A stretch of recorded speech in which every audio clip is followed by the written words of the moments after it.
Welcome to Samba Samba. Enjoy the video. In this video, I will explain how to recharge your Toyota Highlander's AC system. First, gather your tools, including a manifold gauge set, a can of R134A refrigerant, and safety gear. Always wear eye protection and gloves to prevent injury.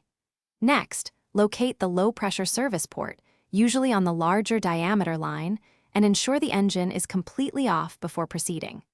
This initial preparation is crucial for a safe and effective recharge. Now, let's check your AC system's current pressure.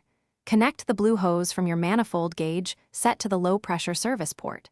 Make sure it's securely attached. Then, start your Highlander's engine and set the air conditioning to its coldest and highest fan speed. Observe the reading on the low side gauge.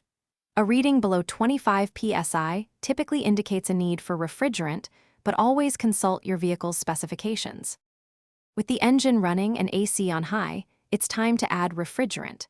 Attach the can of R134A to the yellow hose of your manifold gauge set. Slowly open the valve on the refrigerant can, allowing the gas to enter the system. Continuously monitor the low side pressure gauge.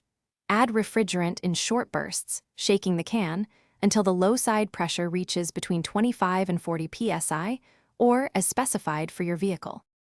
Once the desired pressure is reached, close the refrigerant can valve and carefully disconnect the manifold gauge set from the low-pressure port.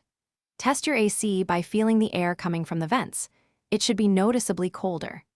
Listen for the compressor cycling on and off smoothly.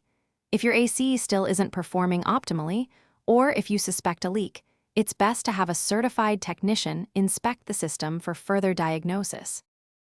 Thanks for watching. Consider subscribing if we helped you.